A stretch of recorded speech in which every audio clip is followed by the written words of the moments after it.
Hyrule is a completely free, fan-made game that combines the Binding of Isaac and Plants vs. Zombies. From Isaac, Hyrule takes its iconic pixel art style, all sorts of items and enemies, its roguelike elements, and it even has mods, which is incredible. The gameplay, however, is straight out of Plants vs. Zombies, but with a few roguelike twists. First, we'll take a look at the gameplay and then dive deep into its most interesting roguelike features: items, bosses, unlocks, and challenges. At the end, we'll even take a look at some of the mods the community has created. If you like the video, don't forget to subscribe and smash that like button. Now, let's get started. As I said, the gameplay at its core is Plants vs. Zombies. Instead of sun, we collect hearts, and instead of sunflowers, we have little chads. Basically, all the plants have been replaced by Isaac's familiars. So Brother Bobby is your pea shooter, cube of meat, a walnut, and Bob's brain, a potato mine. Together they create a starter deck, which will be changing as we progress through the floors. Zombies are, of course, replaced by basement monsters. If one of them reaches this door, Isaac's mom bursts into his room, breaks his toys, and smacks him for good measure. A totally appropriate reaction to a child playing with toys. He had it coming. You probably noticed that all the babies got a visual upgrade, and you're yet to see how Plum shoots them with the gun. Isn't that exciting? But first we'll talk about the main gameplay difference between Hyrule and PvZ. In Plants vs. Zombies we go through levels one after another. Hyrule is a roguelike. After clearing a level, you get a choice of 3 new babies. You pick the best looking one and then it's on to the next level. Since there are only 4 slots for babies, you'll have to choose which ones to put in your deck. Through trial and error, you'll learn that some babies aren't particularly useful, while others are very strong, but completely useless against specific enemies. For example, this rubber baby lops tears that bounce between enemies, making it incredible at melting waves of monsters. But it gets hard countered by the host hat guys. Yes, this thing is just as annoying as it is in Isaac. Any shots from above simply bounce off of them. Don't be like me. Remember to check what kind of enemies you will face. The next, most interesting thing is items, which you only get after defeating bosses. This game has 3 bosses and 3 floors. Each floor introduces new mechanics with a charming boss fight at the end. Let's take a look at all of them. The first floor is called the Blue Room. It introduces us to the basic enemies and poops.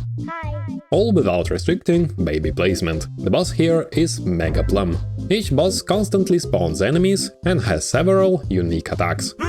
To defeat a boss, you have to take down his health bar. Pretty basic stuff, however, hearts don't drop in boss fights. Instead, you get baby cards that can be placed for free. I think anyone who played Plants vs. Zombies will recognize this game mode. Let's see what this charming creature is capable of. Mega Plum can smash its face into the ground and summon a bunch of poop, conjure up even more poop enemies, buff enemies by screaming into its megaphone, and of course shoot down 3 random babies with a gun. Just look at them, smiling and shooting babies. Yeah, don't be like him. When Plum's health runs out, it makes a sad SpongeBob face and flies away, leaving us a choice of 2 active items. I grabbed the first one I saw, because the game never told me I had to pick one. And then it was shopping time. The shop is the only place where you can get passive items. Here, for example, I bought a bean and a backpack that might have been cursed. In Hyrule, you can carry a bunch of active items, but only one can be used in a battle. Effects from passive items are, of course, always active. The backpack gave me a 5th baby slot, and thanks to the bean, my babies now fart when they die, pushing enemies back and poisoning them. Exactly the kind of thing you'd expect from an Isaac game. The second floor is called It's All Mine. Here, several lanes are blocked by rails with minecarts. You can put babies in this and move them around. You'll also find red amber cubes, holding either enemies or babies. This floor features some of the worst possible enemies, so have fun with them.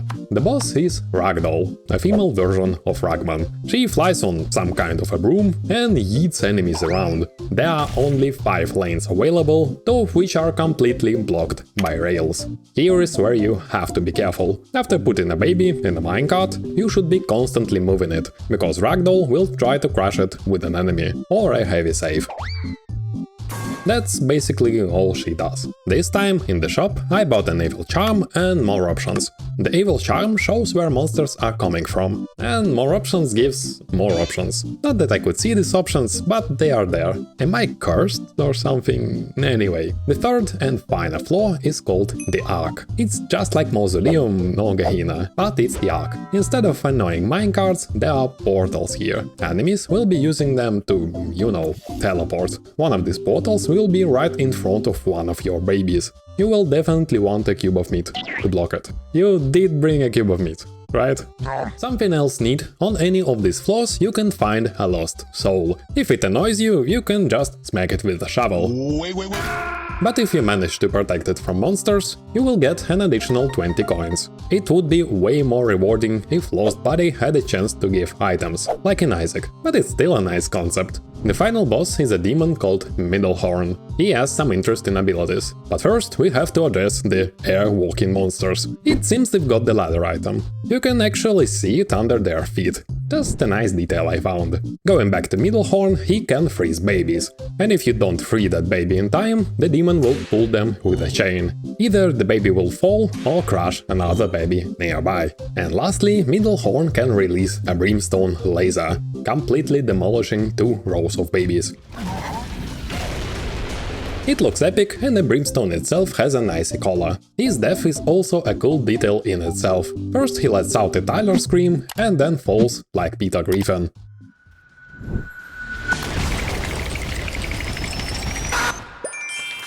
The developer clearly enjoyed making this boss. What is also interesting is that only after defeating Middlehorn you can buy the Black Candle. Just like in Isaac, it is needed to remove curses. However, the way you get cursed is different. You get a random curse only when you purchase a cursed item. For example, when I bought that backpack, I got the Curse of the Unknown, which is why I couldn't see my options. The game doesn't explicitly say which item is cursed, but you can tell by the color of the light beam. It will be purple, and the item itself will be cheaper. The worst part is that you stay cursed until you buy a candle, and the candle only removes 1 curse at a time. Yeah, there are 5 curses, and you can absolutely stack them. There is even a baby that benefits from it, but that's the whole other topic.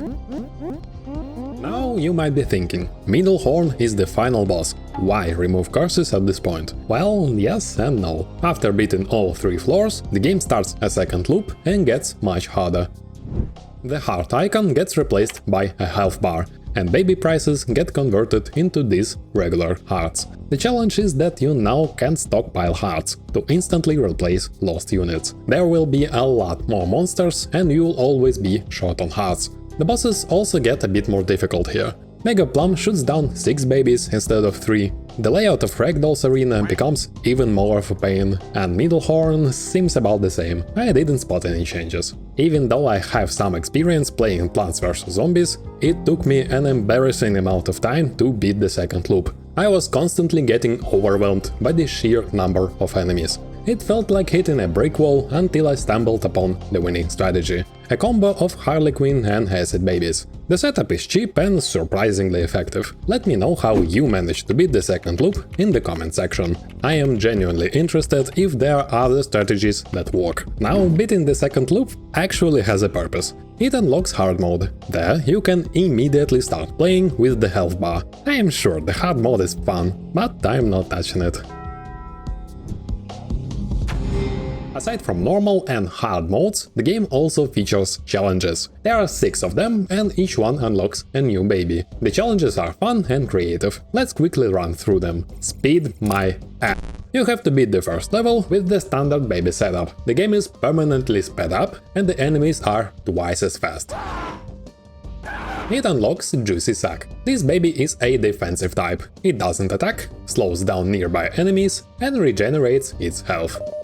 Unmatchable. There are 5 minecarts, one of which contains a candle. The trick is that 2 babies will put the candle out, while the third baby gets buffed by it. The challenge is to get the most use out of the candle. A very clever challenge which unlocks the candle itself.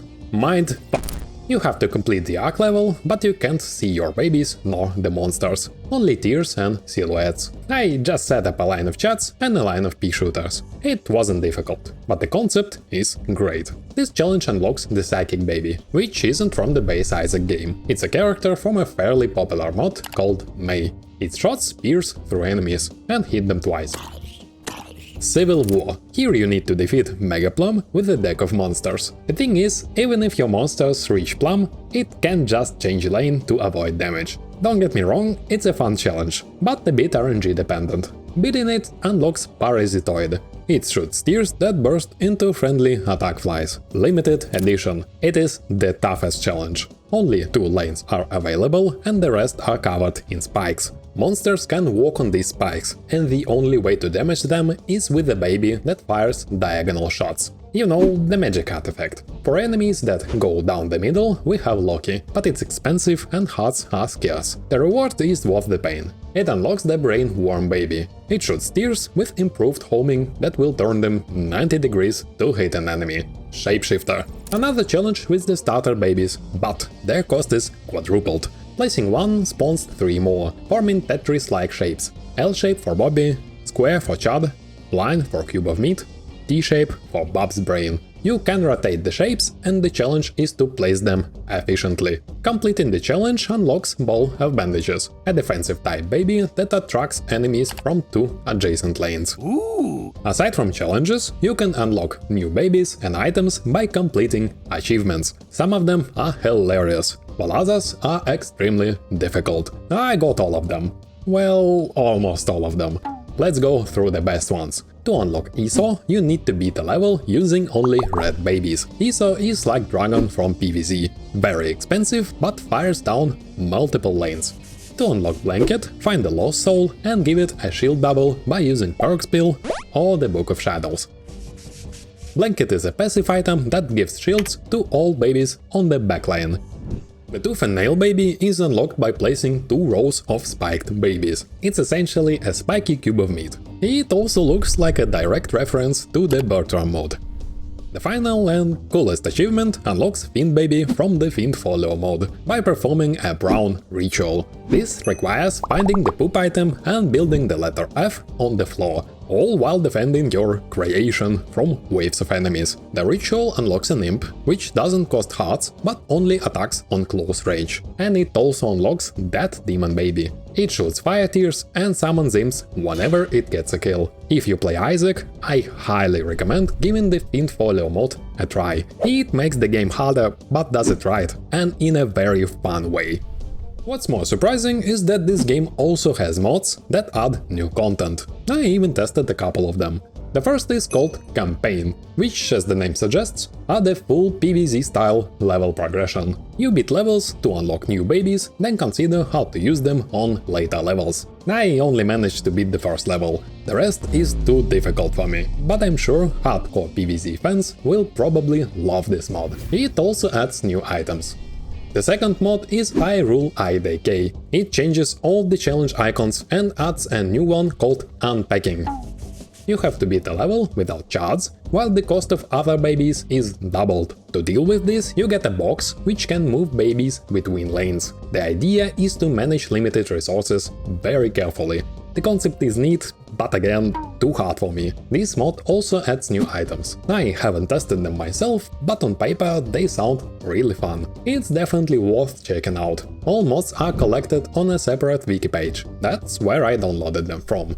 iRule has quite a lot of stuff to unlock and experiment with. The game itself is, of course, rough and has been an alpha for about 2 years now, but there is still hope. If you enjoy iRule, go to its itch.io page and leave a comment. Maybe it will push the developer to give us a new patch. And of course, don't forget about me. If you enjoyed the video, smash that like button and subscribe to my channel. I recently released a video on my first Hollow Knight playthrough. It took an insane amount of time and effort. I'd be very happy if you checked it out. Also, stay tuned for upcoming Silksong videos. It will be a lot of fun. That's all, thanks for watching and I'll see you in the next video.